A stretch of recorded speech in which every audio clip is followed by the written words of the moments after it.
Good afternoon, everyone, and welcome to Fridays with Keenan's Cutting Edge, where we discuss all things edge. My name is Jenna Labor, and I will be your host as we explore the dynamic world of Don Keenan's trial philosophy, the cutting edge. Those of you joining us live this afternoon are receiving early bird access to this episode. You have the opportunity to ask questions and interact with our speakers. If you have a question, please type it into the comments section below and we will be sure to address it. If you happen to be unable to join us live, episodes are released each week following the live broadcast. So be sure to hit that subscribe button and click the alerts icon to make sure you don't miss an episode. Today, we have Doug Dykes and Clayton Syfrett with us for our Superstar series. Papa Don loves to honor anyone who has a stellar outcome at trial using the cutting edge techniques by giving them a platform to share how the edge brought them to victory. Doug and Clayton practice personal injury, Social Security disability, workers' compensation, and hurricane claims law in Florida. We will put a link to their website as well as their contact information in the description below, so you can reach out to them directly with any questions after this episode. All right, Doug and Clayton, tell us how you used edge techniques to achieve justice for your client. Hey, thank you, Jenna. I want to start by saying that this was Clayton's case, and he did a phenomenal job. But we did implement as many of the edge techniques as we could, and there was a host of them we used. I'm going to let Clayton give you the overview of the case. And you're going to see one of the first things come into play was using focus groups to overcome the obstacles. And Clayton had more obstacles in this case than the obstacle course you used to run in elementary school. So I'm going to let Clayton get you going, and going to hear about focus groups, going to hear about social media, all the things that plague a plaintiff's lawyer in the year 2021. So Clayton, tell them a little bit about the case and some of those obstacles you hit as you were working through it. All right. Well, thanks, Doug. Thanks, Jenna, for having me on the podcast. Thanks for anybody joining. This case, it had, Doug's right, it had a lot of obstacles, and we did use focus groups on many of them. One of the very first ones was social media. My client, unfortunately, loved Facebook, and his entire life was on Facebook. Everything he did was on Facebook, legal and not legal things. There were actually alleged drug transactions on Facebook. There was alleged doctor shopping on Facebook. There was discussion about what the money from the case would be spent on Facebook. And by the way, mine and Doug's contract says close down your Facebook page, but of course that was not listened to. And so there's a lot of hearings that happened. We had 21 hearings the week before the trial, not to mention probably 30 before that. But the focus groups really help. And the focus group class, which I've had through KTI up to advanced, it really helps. Doug has a focus group courtroom that we use, and learning how to use the focus groups, I think, is really a big key. And I do it on so many cases now when I sign them up and try to figure out what's important. But it's also really, and that's kind of the macro focus group, like, well, what do you think about the case? But the micro focus group is, okay, here's a text my client sent that got posted on Facebook Messenger and the defense has it. What does this text tell you? And how do you deal with it? Okay, and then the next question might be, well, if we dealt with it this way, would you accept that? Would you think we were lying? Does that sound reasonable?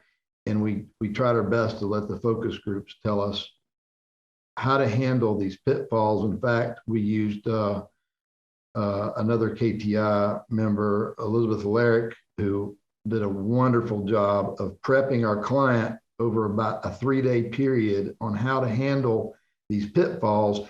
And at one point in the trial, the defense lawyer was asking our client about all these problems he had from drugs to arrest, criminal record, arrested for selling his prescription medication while the case was pending, 60 hydrocodone pills. And the client did such a good job on the stand, the defense attorney said, well, Mr. Straub, you seem to have an answer for everything, don't you? And he really did. He did a great job. And if you don't know Elizabeth Larrick, or if you do, she does a great job, and she can help with client preparation. And it's just sort of something to offload of us because we get so busy on different things. I was sitting here thinking when we were getting started about and we have a PowerPoint we want to go through, but just kind of talking off the top of my head. So we talked about the focus groups and how important they were, but we also use a lot of other EDGE techniques. One of the ones we really tried to pay attention to, which you don't have a lot of time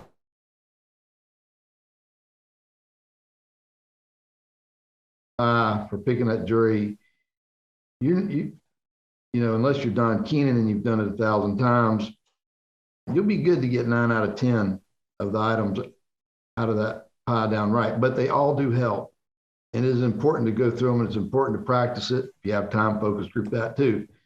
But picking that jury is one of the most, you know, it is the most critical thing, because those people decide the fate of your case, and trying to ferret out the rats in the jury and get them off the jury. And I felt like we did a very good job of doing that. Bay County, where we are, is very conservative, not a lot of big verdicts. And we had 7 figures almost for pain and suffering for a guy that had gone back to work and had gained 100 pounds and, you know, hadn't treated at all in a couple of years. So the jury picked up on part of what we said, and I believe part of that came from picking the right jury, and that Keenan pie was part of that. Another thing that I think, and I'm a little new to the Keenan program, but another thing that I thought really drove me in this case and many of my other cases, there's not a class for this, but it's preparation. And Mr. Keenan talks, and all this stuff is preparation and prepare. And every detail. And one of the details, and this is a section of Keenan, but witness preparation, you know, witness selection, and your bullet points for your lay witnesses. And we had I don't know, would we have like 5 or 6 lay witnesses that testified? This case, we had 21 witnesses take the stand. There were 6 experts that took the stand, 3 for the defense, 3 for the plaintiff, and the fees for the 6 experts was about $120,000 for 6 days of trial. It was a beast of a trial, but the lay witnesses, especially our client's ex-girlfriend, I had probably spent a good 6 hours with her, and it really probably wasn't enough, but I'd spent a good 6 hours with her, and she testified for probably about a good 45 minutes. But she gave, I think, probably the most meaningful, believable testimony, because our client, as you hear throughout Keenan, is your client is the worst source of information you can have, and you know the jury don't want to hear about your client. But when told through the eyes of someone else that's a real person, and our jury was 5 females, 1 male, and this was an ex-girlfriend that came in to testify, and she did a great job of looking that jury in the eye and telling them what happened. And it was because I believe that I had the Keenan experience, and I'd spent enough time going through the details with her and listening to Mr. Keenan and everybody else talk about how important it is to get all these details and spend time with people on more than one occasion. And so if I was really going to, you know, that's a real big deal. You get these experts that come in and they're just whores, and I think the jury knows that. But these lay people, they don't have a dog in the fight. The jury was leaning forward, listening to every word this girl had to say. And we had some other people that came in, and We linked them with photos. Visuals are very important in Keenan's world. And we made sure we had a lot of visuals. We had a lot of photos of our client doing things before he got injured, and how his life was. And so we used the lay witness to say, okay, what was this fishing trip? What was this hunting trip? And of course, our client couldn't do those things after. I've kind of been going on for a few minutes, but I can go through our PowerPoint. Doug, you think you want to roll with that for a second? Yeah, let me just briefly, this was a forklift on pedestrian case. And one of the interesting things about it, which you're about to see, is liability was an issue from jump. And basically, as you're going to see in the photo in 2 seconds, when the wreck happened, Clayton's client wound up on, quote, his side of the line, and the forklift, wound up on, quote, its side of the line. But it was clear as a bell that they did make contact at some point. So one of the hotly contested issues was, where did the wreck occur? And then another issue was Clayton's client did not have on his high visibility safety vest. And y'all need to remember the word high visibility safety vest, because you're going to see on the jury verdict at the very end of this PowerPoint exactly how much it costs not to wear a, quote, high visibility safety vest. So give them that background, Clayton, so they can get the context of the wreck, and then kind of how that was in such dispute. Okay, glad to. And I tell you what, maybe the easiest thing to do here is go ahead and share my screen, if that's okay, so I can give people that are seeing this understanding. Okay, so this on the screen is a forklift with a roll paper clamp in the front of it. It doesn't have your standard forks.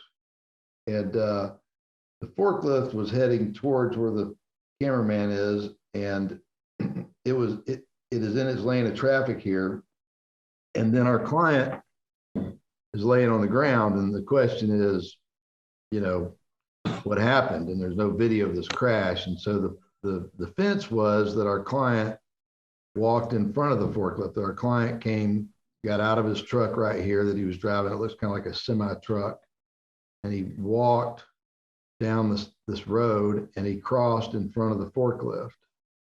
And our claim was that our client was on his side of this yellow line, and the forklift came over and hit him, and he was traveling too fast. And the driver of the forklift couldn't see him because of the mast. And there are so many problems. One, this picture right here, forklift's in its lane. The other problem is everybody here has got on what's called PPE, personal protective equipment, which is required in any OSHA setting. And our client wasn't wearing this $15 high visibility vest. And then, in addition to that, the defense produced, 4 years after the crash, literally a witness that works for the defense, still works for the defendant employer, and said, oh, well, your client, while he was laying on the ground, told us this was all his fault. And so they had what they said was a confession that our client made. And again, they had an investigator go to the hospital to supposedly take a statement from our client, said the same thing. And this is one of the things that we focus grouped a lot. I focus grouped, okay, do you believe this? And pretty much unanimously, the focus groups told us that they did not believe the confession story. And I don't think the jury did either. What happened though, the negative thing that Doug's talking about is the jury did put a lot of fault on our client for not wearing a safety vest. And in hindsight, I did not focus group that correctly. And I should have thought about that point better. The driver of the forklift in the trial said on the stand, he said the vest would not have mattered because I never saw the guy. And so we thought, well, we got them. They're not going to put any fault on our client. But they put 48% fault on our client because he wasn't wearing a vest. And when I focus group this, I asked the wrong question of the group. I asked the question, well, was Johnny would it have mattered? And they all said, oh no, we don't think it would have mattered. But the correct focus group question should have been, okay, granted you don't think it would have mattered, but how much would you blame the plaintiff when they didn't do the right thing? He didn't have on his safety vest. And how much do you blame the defendant? And I imagine what I would have found is they would have said, oh, well, it's 50-50. The plaintiff didn't do what he was supposed to do. He's 50-50 at fault, and the driver, they're 50-50 at fault. So, and that's really what the verdict came out to be. And Doug's own daughter, who sat through the trial, we asked her, remember that, Doug? We asked her what she thought, and she told us, she goes, I think it's 50-50. And we're like, how can you say that? Because the driver of the forklift said, oh, it wouldn't have mattered. But the jury didn't care about that. The jury looked at it like, it might not have mattered, but we're not going to blame this forklift driver for all this crash when that guy, he made a conscious choice not to put on his personal protective equipment. It doesn't matter really, would it have mattered? He just didn't do what he was supposed to do. And the jury really handed it to him. In fact, the total verdict was like 1.43 million, but they put 48% on him. And when they read it, I leaned over to my client and I said, that $15 vest you didn't wear, I said, it just cost you about $750,000. And worse than that, it cost me $280,000. So I was mad at him too. But, I didn't see that coming.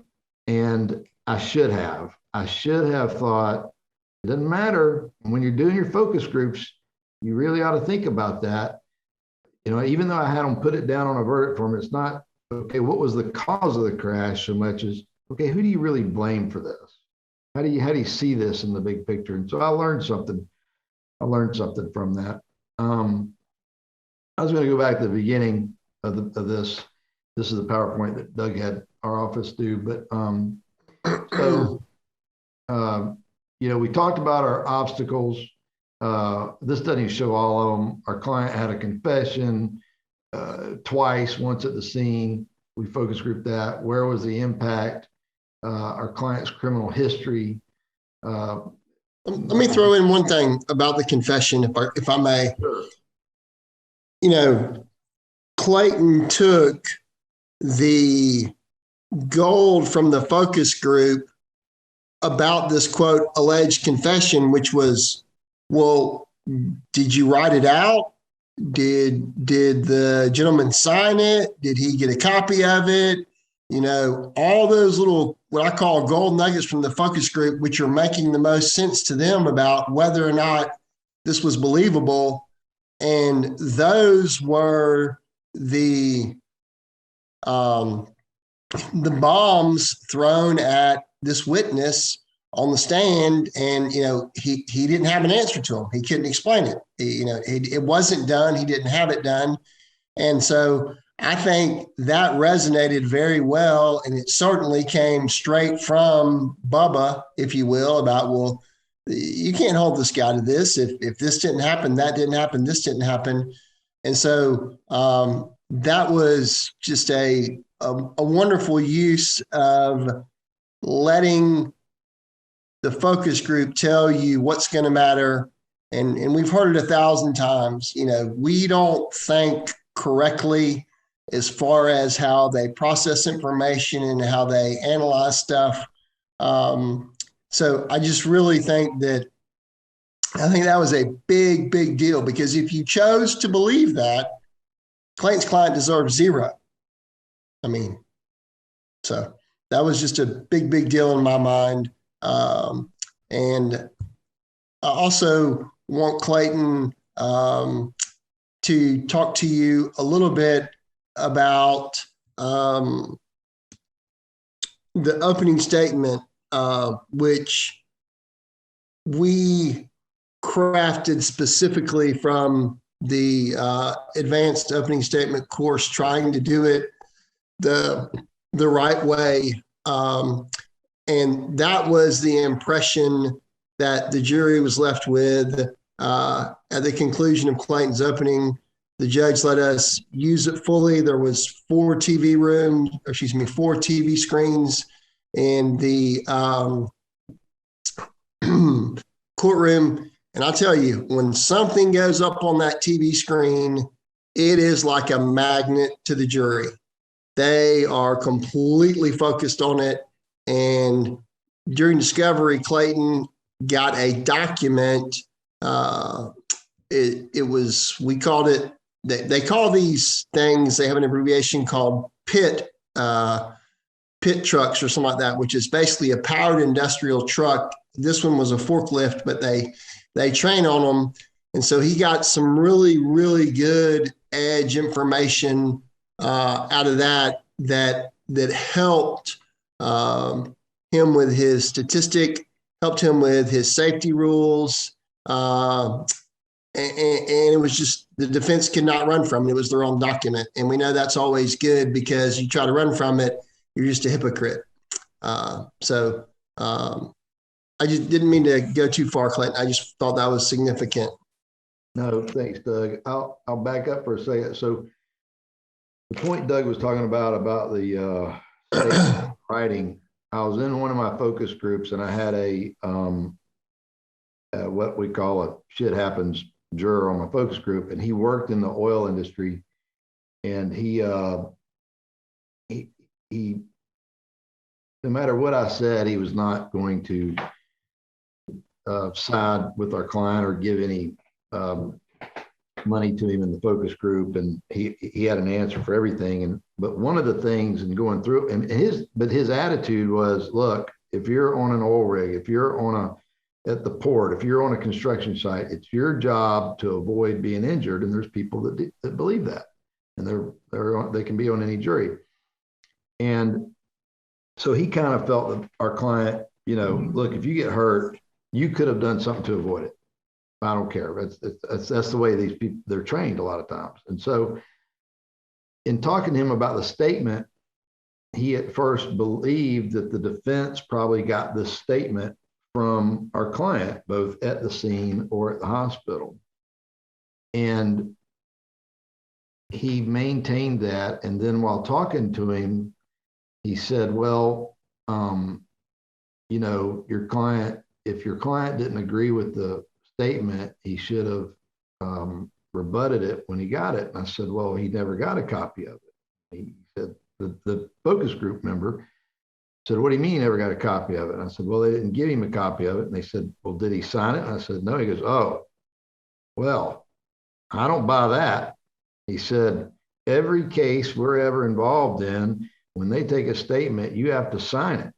And he said, we've never had a statement given that wasn't signed. He said, I don't believe it. Then he totally changed 180. But Doug's right. I got that from them. So at trial, we told them that. I wouldn't have thought of that. That wasn't something that I would have, because we see statements all the time. People will sign them. I mean, there's statements in doctor's records, client patient history. It's not signed. But to this guy, that was a big deal. And when I focus grouped that later again to another group, they all said the same thing. So Doug is right about that. So the next thing that Doug brought up, which is a great point, was this right here. In opening statement, this is from our opening PowerPoint. And in one of their own manuals, it said that 80% of all pedestrian forklift crashes and all injuries involving a forklift, 80% of the time are with a pedestrian.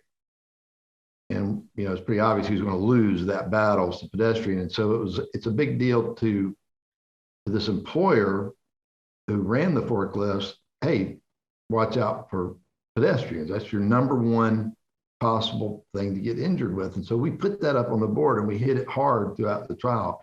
And I think it really did make a difference.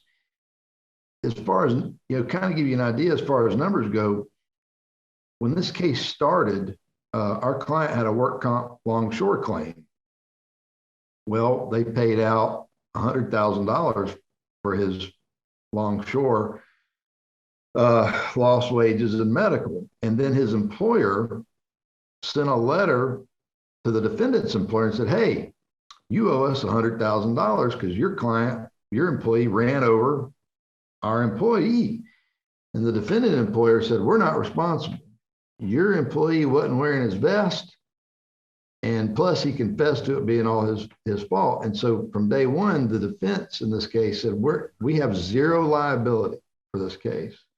And so the longshore carrier for the plaintiff dropped their claim. They didn't even pursue it, although they did through us, but they didn't pursue it. And when we went to a mediation, their offer to us was about 25% of what we ultimately got out of them. And so the case was a battle the whole time, but things like this, we think made a difference. This number right here saying that 80% of the crashes involve a pedestrian, which this is straight out of the opening recipe, start with a statistic. And it was a beautiful statistic to start with. There was no way to get around it. And then we went through and we did this. We had these safety rules and we went round and round with them. And these are rules out of their own book. And so this one, I'll read it for you. Safety rule number 1, and this applied to the forklift operator: to ensure safety of operators and other workers, forklift drivers shall look in the direction of and keep a clear view of the path of travel. And so that was in our opening. And then we beat up the forklift driver with this. And we said, you weren't following this rule. And there was nothing he could do. I mean, he got to the point where he just said, look, I just didn't see the guy. He sort of admitted it was his fault, but our client had his own problem because he wasn't wearing that vest. This was our second safety rule, straight out of the defendant's playbook. We got it straight out of their training manual. And it talks about the attachment on the front of the forklift, that it could be only so high, because that was a big issue in the trial. And then we had a third rule that we hit them with about supervision of employers. And we actually got lucky and got the employer on the verdict form, and they put more liability on the employer, barely, than the employee that was driving the forklift. And this was part of the reason right here, safety rule number 3. And this just goes to show you one thing that I've learned from Keenan groups is, you want it to be a systems failure. You always want to try the systems failure. And this is a systems failure rule. It says basically the employer, to ensure the safety of the operators and other workers, the employers must supervise their employees on forklifts. And that rule is saying, hey, employer, your system says follow this rule, but you failed to do it.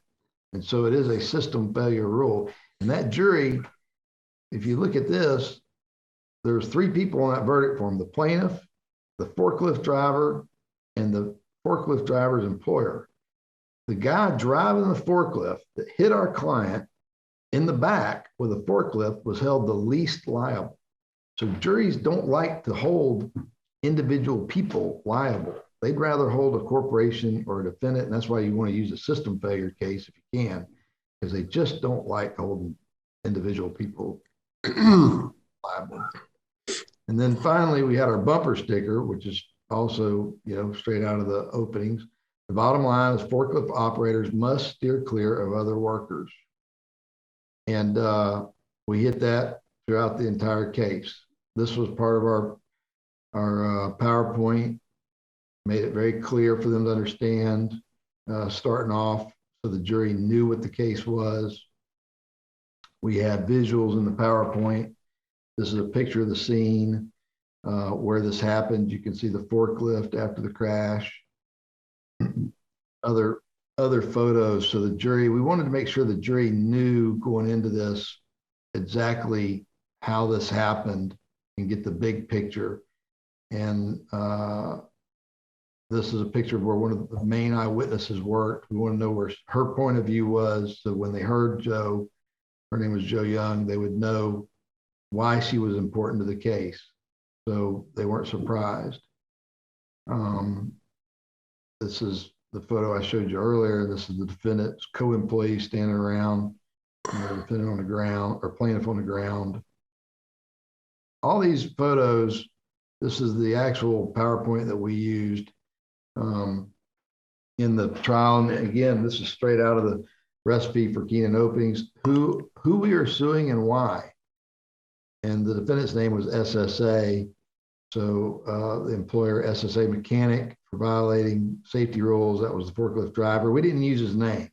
We referred to him as a mechanic because he wasn't really even a forklift operator, which I think that might have been Doug's idea. I thought that was a really good idea. And then the defendant, SSA, the employer, failed to properly supervise its employee. And then continuing the rules. Did they follow the rules? No. And why he didn't follow the rule, what he did to violate the rules. And then we went through, we went ahead, and in fact, in our case, we brought up every negative point the defense had, whether it was social media, criminal activity, drug use, no vest. We brought it out in our opening, and we even called all the defense's witnesses except for their experts. So the only witnesses the defense had to put on the stand were their experts. We called them defense excuses. He didn't have his vest on. They claimed that our client confessed. We talked about that in the opening. They said that our client didn't follow doctor's orders, that he had gained too much weight, that he didn't try hard enough to get a job. We talked about it, all those things in opening. Timelines are great. This one's a little busy. I would rather, do it a little better, but this was important because there was an issue about our client using his medication properly. UDS is a urine test, urinary drug test. And their claim was that he wasn't taking his medication, and actually that he was selling his medication. And so all the blue ones are when he passed his drug screen, meaning he had his medication in the proper amount in his bloodstream. There was only 3 where he didn't, and we had a good explanation for that. And we focus grouped it. And the explanation was that our client had gotten a prescription for roughly 30 or 60 or 90 hydrocodone pills at the beginning of the month. And at one point, they had reduced it from 3 a day to 2. And so shortly after that, he failed a drug screen. And his explanation was that he ran out, that he'd had back pain and they'd taken his medication and he ran out before the end of the month. So when he went to the doctor, he didn't test positive. And you fail the drug screen if you don't test positive. And it was basically the same explanation the other 2 times that he had run out. And the focus group said, hey, we believe that. And I felt that it went very well with the jury, us explaining that, as opposed to the implication he was selling his drugs. I don't think they would have given him a dime if they thought he was doing that. We used charts and graphs. This is a chart of his weight. And he's a big boy. He got up to 475 pounds at one point. But we use this to kind of show that with his injuries, he wasn't able to work out like he could and exercise, and it caused him some weight gain. And we had explanations for that. We had an employment timeline that we used that showed that he got jobs when he could, that he was still out there working. That was the purpose of this. And had the client go through it on the stand. and the client explained what these jobs were and what he was doing, these are not evidence, they're demonstrative, so the jury can't take them back in the jury room, but it does show that he was working and had a job most of the time. And I think the jury was picked up on that. We picked on the defense for challenging the plaintiff's credibility. And, you know, in focus groups, you'll find that people don't like it when you get to read people's private messages, and clients to this day don't like that. And even if you sue somebody, people don't like it. And so they got us private messages. And so one of the things that we realized through focus groups is juries don't really like that. They don't like it when you're, you know, digging around in people's private messages that are supposed to stay private. And so we pointed that out, and we brought out the messages in our case in chief before the defense had the chance. And so they didn't even get to really ask him anything about it. We explained everything, and that was wonderful. Had they gotten up there and been able to go through it, been shocking information, it probably would have been pretty detrimental to our client's credibility. But, and that's what they were trying to do. But we knew through focus groups that the juries didn't really like it when people did that. And so we brought it out, and it kind of made the defense look bad in our opinion. There was a lot of social media problems we talked about. This is just some of those messages that we had to deal with, but we brought them out on direct, and I focus group the explanation, and Elizabeth Larry prepped our client on it, and it all went very, very well. We had a PowerPoint about the damages, the injuries, and they went through every single injury. It had 7 different body parts that were injured, and went through each one in opening, all the way through the trial, and then through closing. The jury definitely knew what it was. We had visual aids. This is from a medical illustrationist. Keenan's actually got somebody that does a better job than this, but this is somebody that I had before I'd gotten in KTI. And for every injury, we had a medical illustration done, and that we had shown it to the defense long before the trial started and gotten approval that we could show it as an exhibit. But for every injury, this was the shoulder, this was the elbow, compression of the ulnar nerve, meniscus tear in the knee. Those were the 3 main body parts that he had. Again, a visual aid about past wages, future medical bills, future lost wages, loss of enjoyment of life. And then we talked about our experts, and we, you know, every aspect of the case was covered in opening argument from start to finish. We told the jury what our experts were going to say. This was Dr. John McKay. He was our wage loss expert, and he told the jury it was somewhere in the $1 to $1.5 million range. We went ahead and gave them that number up front so they wouldn't be shocked later. We had a life care planner that talked about her expectations, the lifelong numbers, $3 million. Put it out there in front of them. Don't surprise them. Talked about the fact that he had workers' comp, Longshore, that he owed them $100,000. And this was also important. We talked about the fact that this was his one chance, that the jury was important. And Keenan talks about empowering the jury, letting the jury know that they're in charge. And we told them up front in the opening and in voir dire, you know, you guys are in charge, and this is our client's one chance to make it. And you have the power to decide what his fate is. And we told him that. In fact, that's what the PowerPoint says. You will decide what happened. And then we used Keenan's quote from one of his openings. Now let's get to work. I think that was the playground accident case where maybe the girl was crushed under the tree on the slide. And then this was the ultimate verdict. I apologize, I was wrong. They put the defendant and his employer, they put it 30%. The employer alone was 22%. And our client was 48%. And this particular jury, we we put a lot of talk on there about future medicals, but the jury basically said it in our mind, and we had some discussions we sort of through later with the alternate, that they felt like, well, he loses some weight, he'll be okay. And so they didn't really buy into everything we laid out there, but they did put a number of $1.433 million in damages, which in Bay County, very conservative area. Doug and I had a goose egg trial about a year before this, for less than a year. So we were happy to get this verdict for sure. I can tell you unequivocally that was the largest verdict in Bay County that day, guaranteed.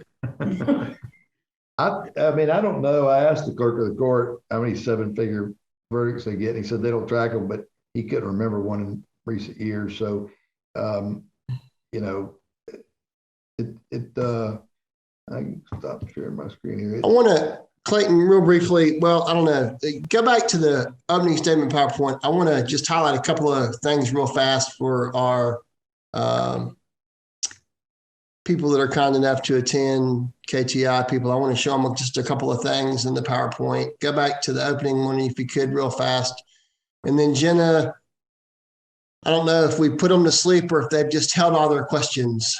So no, we haven't had questions, but that usually means people are just interested in what you're saying and they're picking it up. So I have a few comments if you want me to pepper them in, you know. Yeah, go ahead. I was going to talk just a second about the PowerPoint, but go ahead while he's getting it up. And we'll but is that the screen you wanted, Doug? No, I want the opening statement. I want to show the focus group something. Show the attendees something. Yeah, go to safety rule number 1. Okay. I realize when we go to all of our training classes, you know, we have the right to expect and boom, boom, boom, boom, boom. And that also we talk about it's to protect us all from injury and death and everything. But one of the things that Clayton and I were working really hard to do was just keep it right on their playing field. So we sourced everything, which I'm a huge fan of, at the bottom. So Clayton knew from early on in the case that that this pit manual was coming into evidence. So we wrote the safety rules to specifically go right along with the pit program manual. And then you can see all of the citations to the different pages in the manual, so that when the jury saw it, when the defense saw it, there was really nowhere anybody was going to be able to go to say, you can't do that or you shouldn't do that. And, you know, we talk a little bit about rhythm and we talk about cadence.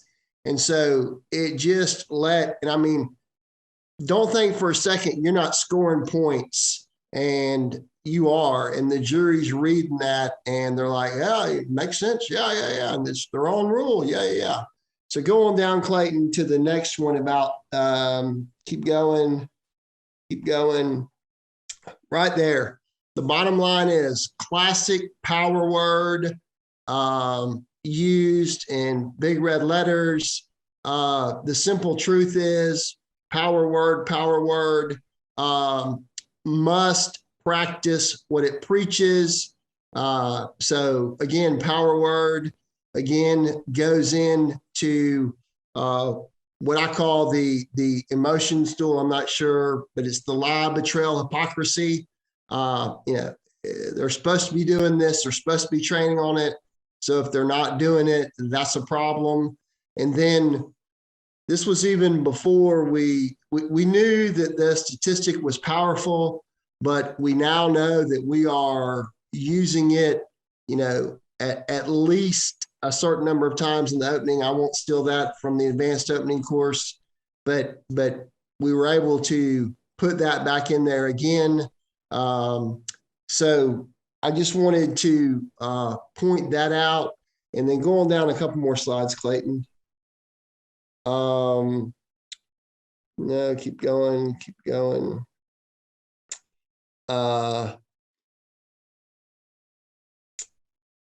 Which one are you looking for, Doug? Well, no, go back the one that showed the booth where Joe Young was. All right.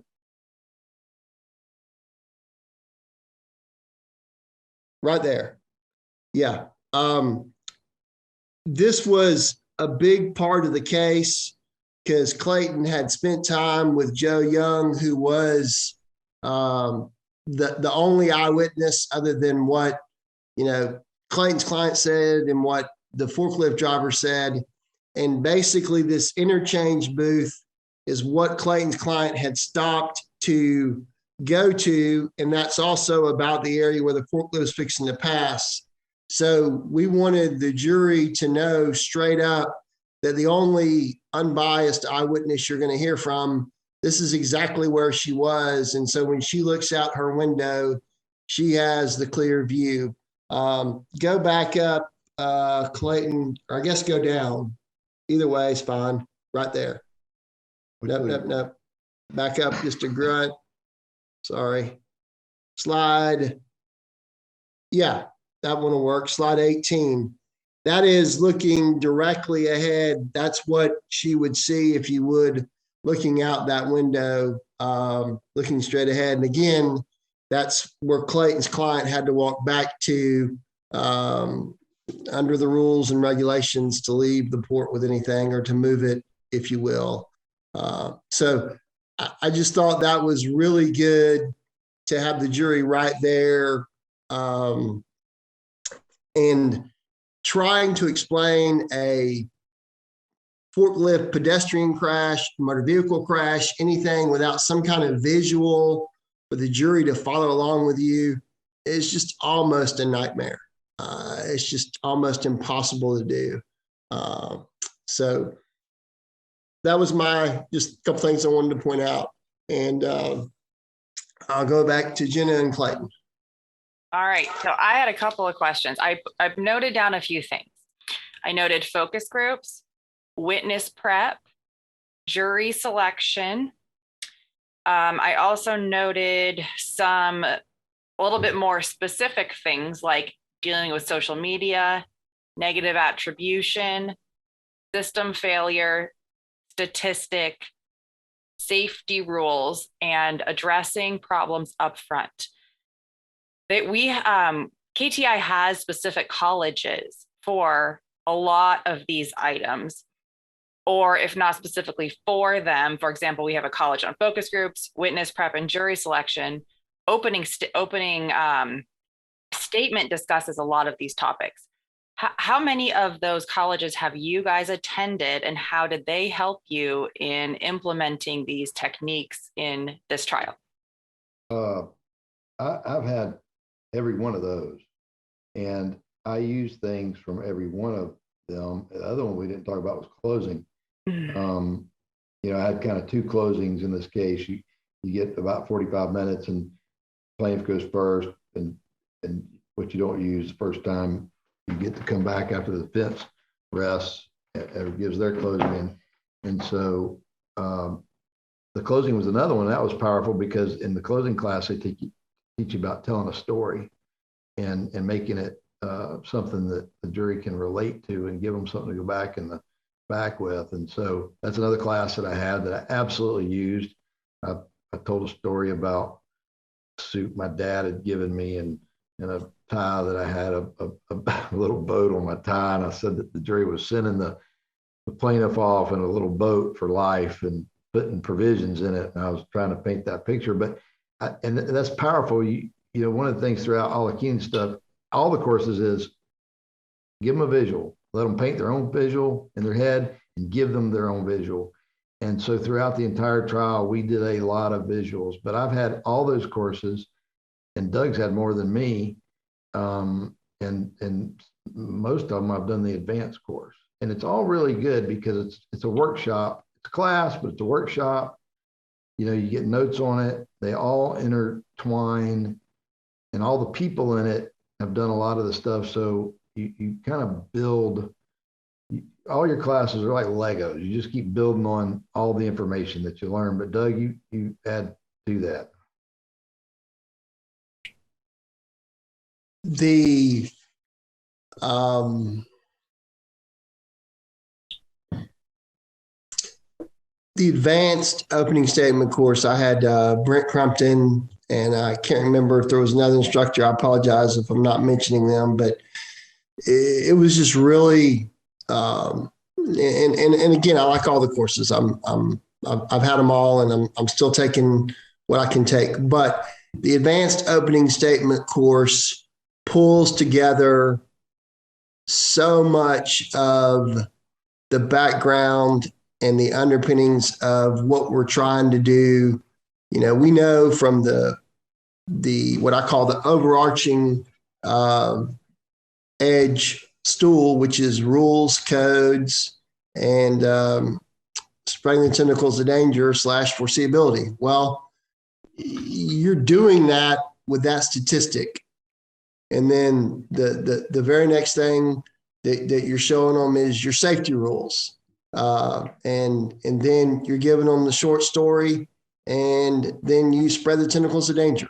I mean, so you are just hitting so many things of the core of what we're taught, but until you see it all and think about it from that perspective, it's hard to really understand, as Clayton says, the Legos. But once you have fumbled around with the Legos long enough and put them in the wrong spot enough times, it really starts clicking.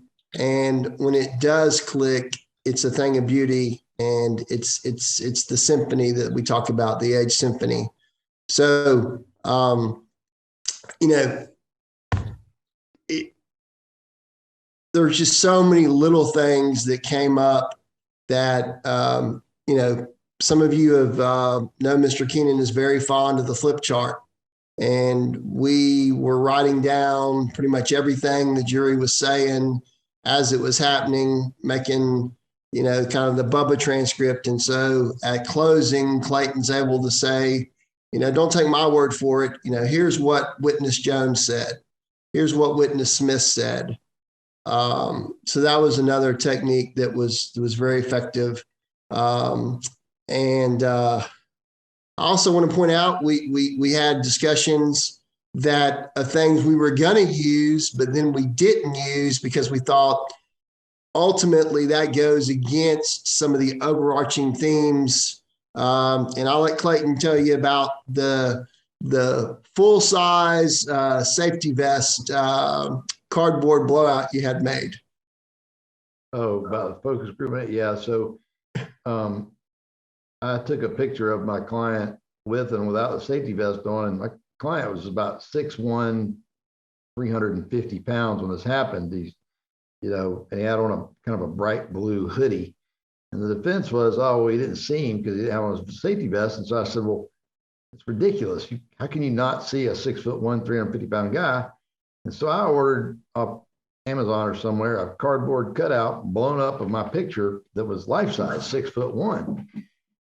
And so the discussion got to be, well, you can see that vest pretty good. That seems to make maybe a little difference. So I focus grouped that. And by gosh, the first thing they said is, yeah, you can see that vest pretty good. And I canned that thing. I threw it away. I didn't bring it out at trial. I threatened the defense with it, but I didn't use it. But focus group your stuff, because I'll tell you right now, it's not what you think. It's not about what you think. And I should have focus group the big picture on, okay, yeah, I'd talk my focus groups into putting 95% liability on the defendant every time. But I really should have focus grouped, okay, their guy wasn't paying attention, going too fast. Our guy didn't have on a safety vest. How do you blame them? And I bet you that probably would have got the right answer. It would have been 50-50. That's about what the jury did. And I had a female co-counsel doing some motion stuff for me. And she said, yeah, that's kind of what I thought they're going to do too. So I got too hyped up on my own facts, but it still worked out good. And we definitely got more than what they ever offered us. And I had a lot of fun. This trial started on a Monday and went until Saturday. They had to open the courthouse up for us on Saturday.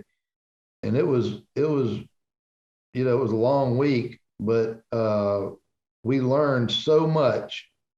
And I've already had one defense lawyer tell me on another case, he said, yeah, I think you two guys had me and Doug, we had the first jury trial in the state of Florida that I know of after COVID.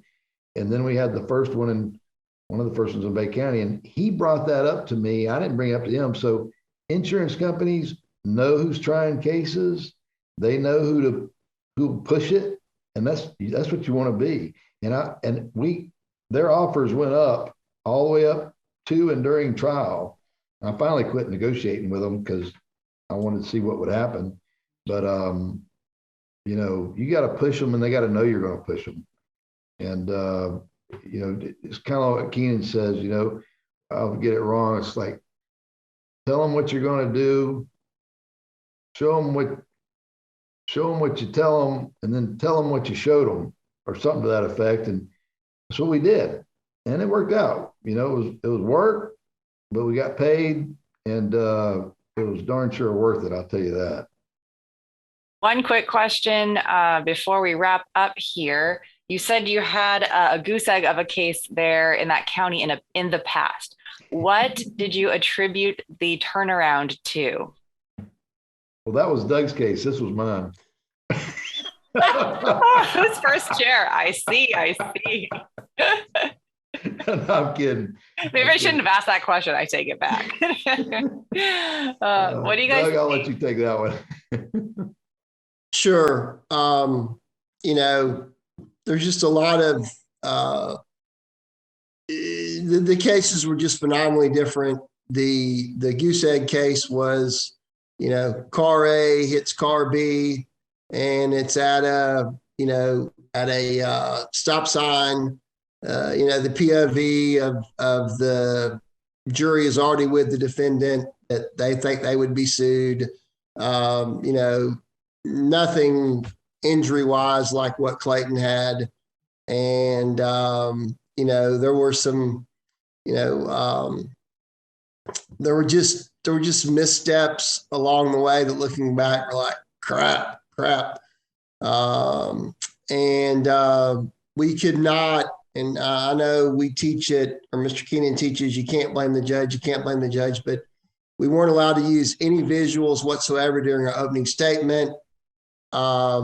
And just a lot of things we weren't allowed to do.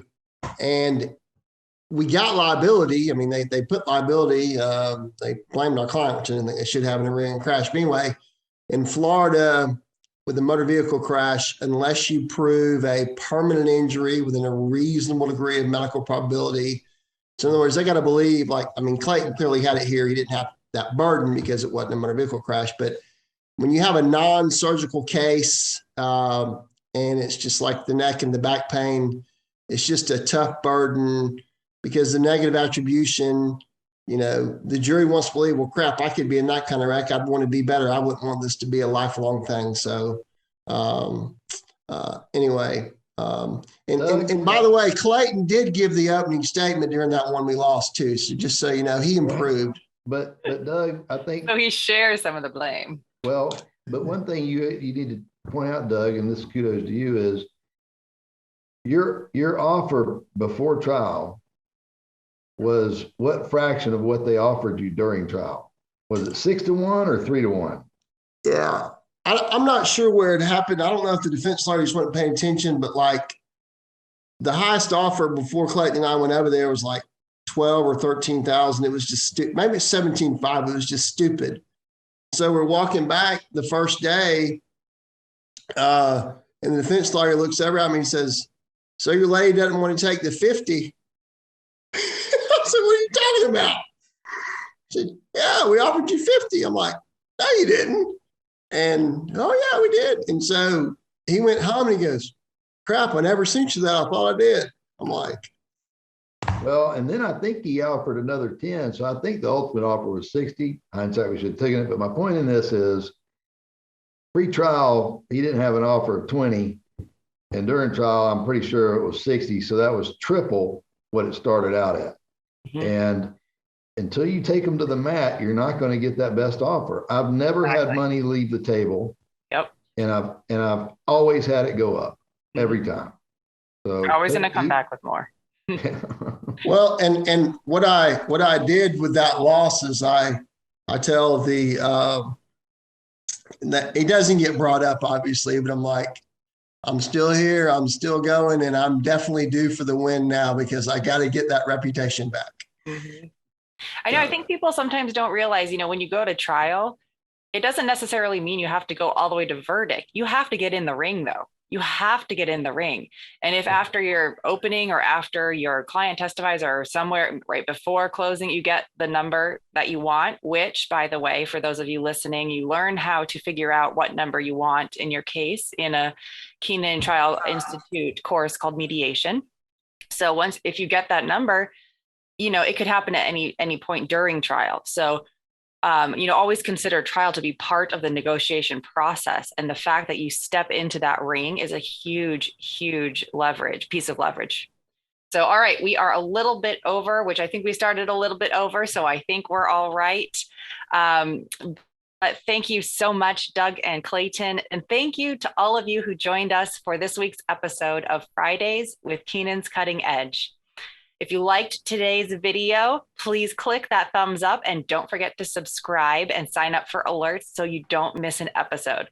Now, this podcast is about delivering what you want to hear, so don't be shy about sharing topic ideas with us. As Papa Don always says, if you want to know more about it, chances are someone else does too.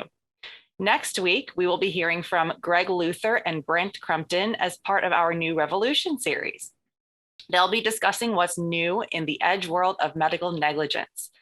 Now, this is an area that we've been incorporating in our law firm, so I look forward to learning from Greg and Brent along with all of you. Have a wonderful weekend, and I'll see you next time.